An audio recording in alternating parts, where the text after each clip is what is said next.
What's up, guys? Welcome back to another episode of Boleros. It's been a while. Gab and Maui, say hi to everyone. Hello. Yeah. Okay, Wala medyo tayong matagal wala na tayong kaming... mapag-usapan eh. Wala tayong mapag-usapan. Oo, Walang medyo... breaking news. Sa totoo lang, matagal na kami hindi nag-usap or nagkita ng kaming tatlo, no? But we're going to do a special episode today. We're going to try something new today. Probably you've seen it sa title ng episode na to. We're gonna do Boleros Roundtable Discussion. So, ano ba yung Boleros Roundtable Discussion? We talked about, we're sa Roundtable Discussion, we're gonna talk about certain topics. Debatable, maybe arguable topics that we feel strongly about in the UAAP. And then may mga certain themes tayo, no? So, for our very first episode of the Boleros Roundtable Discussion, what are we gonna talk about, Gab? All right. So for this particular episode, we bounced around certain topics, but we felt like this was a good topic to talk about. So we're gonna talk about the best underdog stories last championship of the past 23 years in the UAAP. So for the people na naabutan yung before the 2000s, we are not old gonna talk about heads. that. Yes, we're not gonna talk about that. We weren't conscious enough to watch basketball games back then. We don't remember anything. So, okay. Again, repeating, we're not gonna talk about anything prior to the 2000s. So we're gonna talk about the best underdog championship or the best underdog story of the past 23 years in the UAAP. And we talked about it prior to coming on to this episode, and we narrowed it down to two. So one is para sa amin, yung infamous 2006 championship ng UST, and another infamous championship, the 2014 NU Bulldogs. Of course, we also debated whether the 2002 Ateneo Championship team, you might have a say in an underdog story. You know, they came from number 3, came all the way back to Denay Lasal at 5 feet. Ano ba? The 2007 Lasal Green Archers defeating the undefeated UE Red Warriors. UE. UP defeating Ateneo season 84. Another one that hurts us Ateneans. And Ateneo beating Ben Embala. Yes, Ateneo beating the Ben Embala Lasal. But we all three of us agree that these two, 2006 UST and 2014 NU, were the top two underdog stories. Now, the three of us don't necessarily agree which one is the best. So now we're gonna discuss which one is the best. Although, to our viewers, you guys can leave a comment, free to debate. You think one of the other stories is better than these two, or you think one is better than the other. Of course, go comment. So, how we do this? Yeah, don't be afraid. Comment kayo comment, react, magalit kayo. We want to hear your side of okay the lang story. din. Kung hindi itong 2 games, exactly. 2 years that we chose. Comment and let us know why. Okay. Sige. Where should we start? Maui. Anong pick mo? UST or NU? Ako, if you were to ask me, yung pinakamasakit talaga as an Atenean also, yung UST Championship. I think it's really because the first reason is because nobody really expected UST to win that championship, especially since they ended the first round, I think, as a 5th seed with a record of 2-4. And then they closed the second round by beating Ateneo and ended at a 6-6 record. Got the 3rd seed and then went to the finals. I think yung first game pa, Ateneo even won with a Dog Kramer miracle shot. The shot. The shot. it was really the shot that gave Norman Black yung flowers niya to start yung streak ng Ateneo. But Ateneo won that game 1, yet they still lost the next 2 games with the nail-biter overtime game nung game 3. Nothing against the NU team. I think the NU team that beat Ateneo with Kiefer Ravena was really an underdog story also. They beat third Kiefer Ravena. They went into the finals and they also beat FEU. I think FEU. Nothing also against that team, but I really think yung 6-6 USC team during the year that Lasal was suspended was really the biggest underdog story sa UAAP. This since the 2000s. Okay. Sige, Sam, maybe you wanna bounce off that. Okay, kasi ako, I agree. I agree with Maui. So, gusto mo ba ako susunod, Gab? Sige, go ahead. Sige. Go ahead. Yeah, I agree with Maui. If I had to choose between UST and NU, I think for me yung UST talaga yung miracle team, no? Same points as Maui. I just realized, nag-research ako, no, para dito. I just realized, first year of coaching pala ni Pido yun, ni Pido Harencio. Yeah, it was his first year. And before that, I think that was season 69. The last time they made it to the Final Four was season 65. So, UST, again, as Maui mentioned, UST was not expected to make it to the Final Four. At best, they were expected to be a mediocre team. Somewhere in the middle. So that's one. Second, Pido Harencio, first-time coach, hindi ka pa sure how it will work out. So, maraming factors doon. So you don't really expect like a first-time coach to win a championship. Second, we've talked about this. Prior to the start of the season, meron silang teammate na namatay. And I think that, mentally, emotionally, that's really hard to overcome, no? For someone in their, late teens or early 20s to cope with while also like coping with their studies, coping with competition sa UAAP. So I think that's something that could be heavy. Parang something heavy na that could burden them, no? And then another point, yung mga star players doon, like Dylan Ababu, I think was a rookie. Yeah, he was Dylan Ababu was a rookie. Like, hindi mo naman usually na-expect na yung rookie will contribute agad, no? 'Di ba? He was going up against a stacked Ateneo team na medyo puro veterano na. And malalaki yung Ateneo. And then the other star, their MVP, Jervy Cruz, this guy came out of nowhere. Galing pa siyang Team B. Di ba, kwento mo, Maui, he was overweight before joining the team.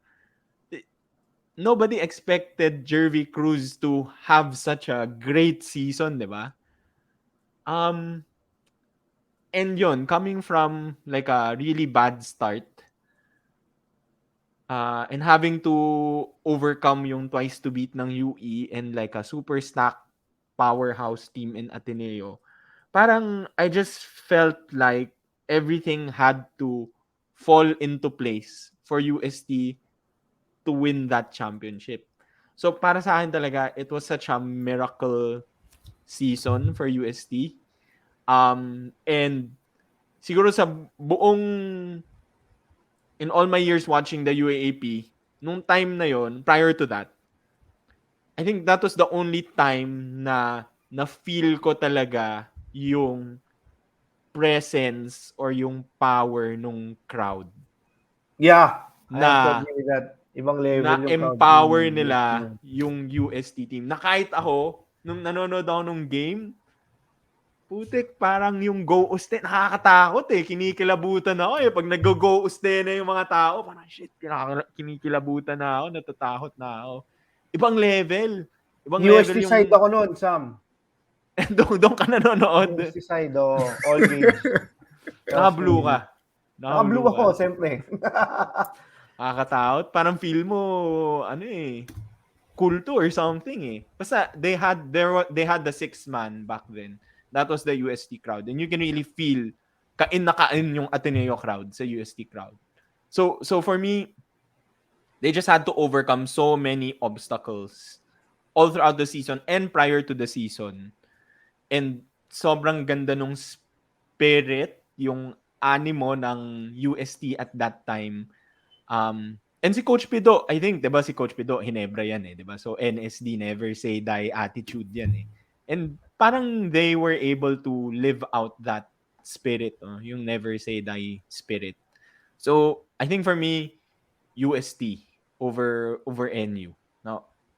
Now I know, Gab, ikaw, you disagree, but oo. sige, go ahead. Ako, it's 2014 NU. Just to bounce off a few points of Yusap. Actually, kami, well, nung bata ako and listening to my dad's friends and the Ateneo community back then, yung pinaka-natatakutan ko sa Final Four to reach the Final Four was UST because they were peaking. I think Maui said it. They finished 4-2 in the second round. And they were really coming together at the right time. Actually, sa lahat ng discussions ko noon, yung nalala ko, yung when I asked my dad and his friends, sino ba yung pinaka-nakatakot na i-face sa finals or the Final Four? And everyone said UST. So, medyo hindi ako agree na no one expected them sa Final Four. Kasi I think they were expected to be the Final Four. They just struggled no first round. They really struggled no first round and they all came together no second round. So everyone knew that UST was peaking. Yung NU, 2014 NU, yun talaga, no one really fucking expected them to even make the Final Four or even have a winning season. Remember, this was the year after NU lost Bobby Ray Parks. Diba? And everyone knew that this was a Bobby Ray Parks team. You know, he was 2-time MVP. Everything centered around him. And everything else was question marks. Even si Alfred Aroga, who eventually became the finals MVP, he was also a question mark. He wasn't as good the year before. It was only on this year that he really showed his potential, really lived up to his potential. But everyone else, you had no idea what they were what they were capable of. And yun pa para sa akin sa NU. They surprised us the whole season. They kept on winning. We mentioned si Troy Rosario and we mentioned this in the NU draft. Na the year before, this was Troy Rosario's final year. The year before, when Bobby Ray Parks was there, he was a role player. He averaged like 2 points a game. Si Troy Rosario. Then he became a star. Then there were these other guys, Jello Alolino, Paulo Javelona, JJ Alejandro. Who else am I missing? Si Kyle Napes. Diba? There were all of these unknowns came together. And the fact that they were the number 4 seed had to battle. I don't think you remember this, but they had to battle UE to get into the Final Four. Despite being 9-5 ata sila nun. 9-5. Tapos they beat the number 1 seeded Ateneo. Also by a close game. I think you remember this, the Alfred Aroga block on Kiefer Ravena in the second game of the Final Four to make it to the finals against a very strong FEU team which had established stars like Mike Tolomia, Mac Bello. Was RR there? I think RR was there also. No? Si RR Pogoy. It was a stacked FEU team. Now, the win against Ateneo in the Final Four, maybe that's more Ateneo's fault, Coach Bo. But ako talaga, I did not expect. Para sa akin, nung nanalo sila ng Game 1, I was in my head. Nakatakot pero parang chamba eh. It was a 4-point, if I remember correctly, na 4-point loss alang ata yun eh. Nung Game 1 nung Final Four. Then nung Game 2, akala ko rin maranalo Ateneo, pare. I mean, we had Kiefer, we had Von, we had Chris Newsom. And just so happens that this team just keeps on scrapping. And we had never seen this. That's also one thing why I go to NU instead of UST. We had never seen a team with no established star go this far. From 4th seed to the championship. They had no established star. Siguro pinaka-star nila si Aroga and backed up by Troy Rosario. But I don't think anyone averaged more than 15 points a game in this team. I don't have the stats, but I do remember that no one averaged more than 15 points a game. I think si Aroga was the closest one. And another thing, this was their first championship in 4 decades. 4 decades. Yeah, 50 to 60 matagal, years. Matagal. That was their first championship. NU was known as the punching bag of the UAAP. 6 decades, So, Gab. through- Sorry. 6 Oh, decades. yun. 60 years. 60 years na hindi nag-champion, pare. So, well, sa akin, this was the top story, the biggest underdog story, the NU Bulldogs. The only number 4 seed to win a UAAP championship. Number 4. Of course, hindi ako galit sa UST. Masakit din yun para sa akin. Parang gaya nga nasabi mo, Maui. Kalaban pa. Pero para sa akin, ano Ako, galit ako sa UST. Tinalo nila Ateneo eh. Go. Maui or Sam? Yeah. Maui. Go ahead. I'm still sticking with UST beating Ateneo just because of Ateneo's 3 players, si Escalona, si Kramer, and si Intal. JC Intal was really playing out of his mind nung season na yun. Superstar. Si Dog Kramer is also pro ready. And I don't think anyone expected a Jervy Cruz to come out of UST. You can argue na yung NU, they had a bunch of role players, but they had the system in place. It's just that it really... Wait, there was no system in place. They had one system the year before. It was given to Bobby Ray. It's the same coach. Yeah. It's the same coach. So same coaching staff. Nawala lang talaga si Bobby Ray Park, so their defense was still the same. It's the same coach. I guess the players, just all of them, unanimously stepped up nung time na nawala yung si Bobby Ray Parks. I think during Bobby Ray Parks, they never also even ended as a high seed. But I don't know, probably may kasama na ring bias because it was against Ateneo no finals. And I think yung magnitude nung loss to me is over-exaggerated because I was there all 3 games ng Ateneo versus UST. And yung UST crowd, I can't forget this, yung UST crowd, the year before, I think John Paul died, yung Pope. There were signs of John Paul, everyone was praying the rosary. If you rewatch the games, makikita mo sa TV, talaga nag-novena yung UST.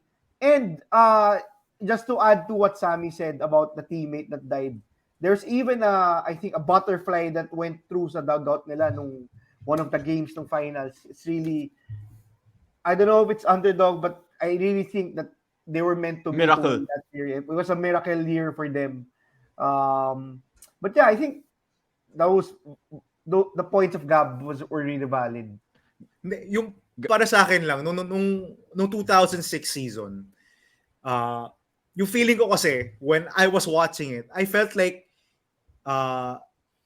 it wasn't unbelievable for me that UST was doing this because they were peaking at the right time. I mean, I saw them play that overtime game in the elimination round against Ateneo, and nakakatakot sila because I saw Jervy Cruz play. I saw Jojo Doncil ball his eyes out talaga. So, para sa akin, hindi unbelievable yung ginawa nila sa finals, yung pati sa Final Four, na tinalo nila UE ba? I think UE, di ba? Yes, it was UE in the Final Four. UE in the Final Four, yeah. Plus, they kept it close nung game 1. Para sa akin, hindi unbelievable yun. Because Panalo na I knew that they were... Panalo na talaga yun, yung game 1. Oh, yeah. Panalo na They dapat had UST already, no? Miracle lang they had talaga. already won that game. And to me, as much as this game was so painful, I knew UST was capable of this.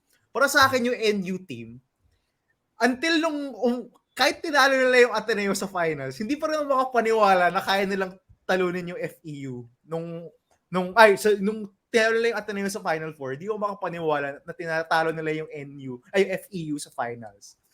Because all throughout the season, despite them winning so many games, 9 games, they won 9 games. I still couldn't believe that they were winning as much as they were back then. Kasi di ko makapaniwala eh. I don't see it na a system. Before Coach Tab, this was never heard of na system over star players, yung established talent. It's unheard of. And the NU team was the first team to accomplish this. Diba? No top-level star there. Yeah. Solid point, Gab. Good point naman, no. Talagang big loss si Bobby Ray. Pero I parang I don't agree with yung argument mo na you weren't surprised by UST kasi we're talking about like the start of the season na parang yung expectation. I think expectation for UST and NU at the start of the season was not for them to make the finals, the Final Four or the finals, di ba? Parang very low expectations for both teams at the start. Ngayon, nagkataon lang, UST peaked at the right time. Pero that's part of the miracle run nga to get to the finals. Na they were peaking at the right time where nobody expected them to win. You talked about NU being joke of a team na lagi silang last placer.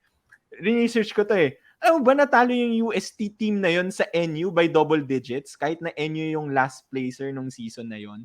And then nung first round, they lost to Ateneo by 30 plus points. That was how bad this UST team was at the very start of the season. But they turned it around during the second half.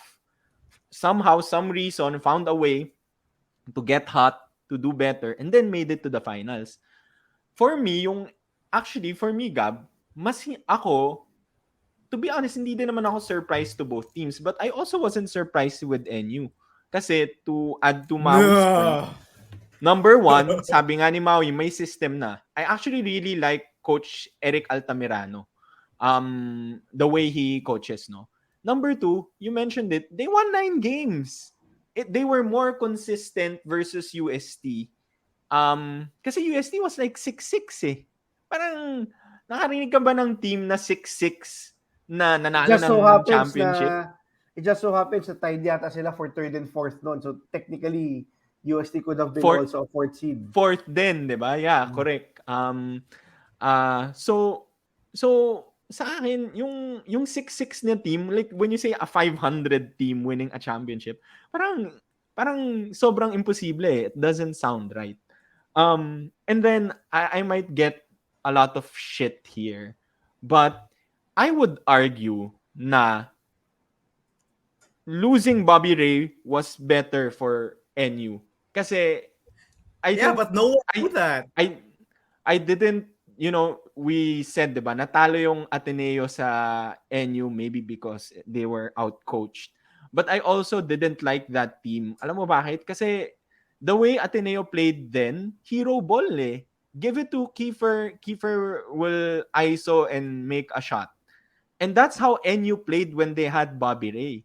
Give it to Bobby Ray. Bobby Ray will ISO. He'll make a shot. So, I would argue na losing Bobby Ray sort of helped the team focus more on the team as a whole. Tapos, Alfred Aroga was clearly the star.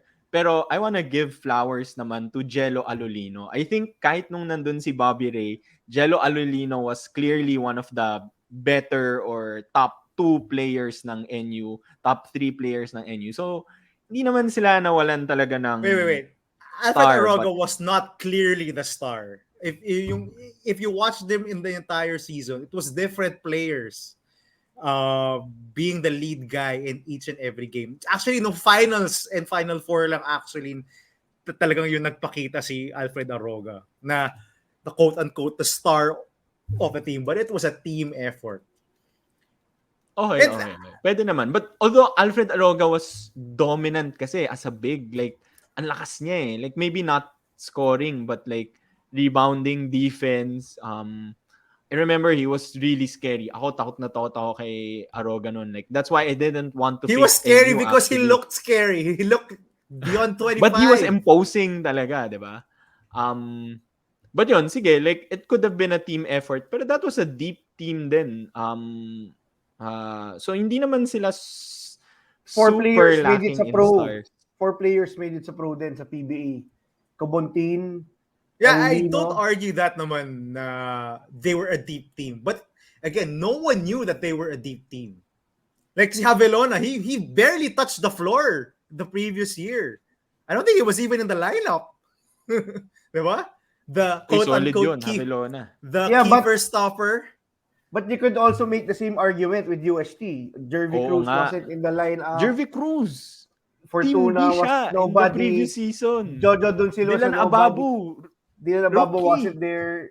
Hindi, yung think ko lang kasi sa 2006 UST, by the time na second round and in the middle of the second round, you knew that they were championship caliber already. Well, sige, you could say na from the first round, you thought na wala lang sila, they were really struggling. But by the time they got it together in the second round, takot na lahat ng tao sa UST eh. Sa NU, walang takot sa NU. Kahit Takot pagdating... Hindi, promise. Sam, I was there in the Final Four. No one from the Ateneo community was watching. They barely filled up Upper B or even Upper A. They barely filled up. They were assuming we were winning. Diba? Ganun naman yung Ateneo crowd. Hindi sila manonood kung alam nilang maranalo yung Ateneo, kung alam nilang sure panalo. And that's how we treated NU. Despite nyo nga, yung sabi mo na consistent sila, they won 9 games. But no one treated them that way. Kahit nung naka-Final Four sila, promise, I was there in Upper B and walang tao sa Upper B. So, that's how little everyone thought of NU despite winning 9 games. Because no one was scared of them. No one thought anything of that NU team. That's just for me. But it's our that's why we're having this discussion. Yeah. But yun lang eh. Kahit nung naka-Final Four na yung NU, wala pa rin. Everyone was like, they're gonna lose to Ateneo. Kahit nung naka-final sila, they're gonna lose to FEU. Wala eh. They were underestimated all throughout. They weren't feared at all. Kaya that's why I lean towards the 2014 NU Bulldogs. Okay, sige. Maybe, yeah. Siguro, but to your point, Gab, baka people underestimated NU more. But if we're talking about, I guess, it depends, diba, how we sort of like define yung Underdog Championship. I guess if we're talking about like coming from like 0 to yung climb, I feel like UST had like a steeper climb. Parang kumbaga out of nowhere talaga yung UST. Yung NU parang building it up eh. Yung slow but steady. That's a good point. Yeah, that's a good point. Yung UST out of parang nowhere. Boom! Pero yung no? yung NU, kahit sabihin mong 9-5, I would say definitely nang gulat talaga. Tama naman. Gulat talaga yun. Yung first big blow yung Ateneo beating number 1 seed Ateneo. And then yung finals statement na talaga to when they beat FEU. One thing though, very different yung reaction ng Ateneo community. Well, from my circle, no, to the 2006 loss to UST. 2006 loss was more sadness eh. Sadness for the team. I mean, I think yung isip ng mga tao, we lost to a better team. Yung sa 2014 NU, hindi sadness yung reaction ng mga tao eh. galit. They were angry that we lost to NU. Because yung one, I think because nagkalat yung si Coach Bo. I think they were angry yung because of that. Also because they felt like this should have been our win. We should have been in the finals. Well, that's just for me in my circle. Yun lang yung nakita kong difference nun. Iba na mga Atenista after mga 5 feet, no? Oh, I was gonna say. Iba na mga Atenista after mga 5 feet. Noong 2000, even when Ateneo won ng 2002, every win was valuable. Nung naka 5 feet Ateneo, iba na yung crowd. Tama. Totoo rin. Tama. That's But a good remember, point, this was Bo's, pang-ilang year ba ito ni Bo?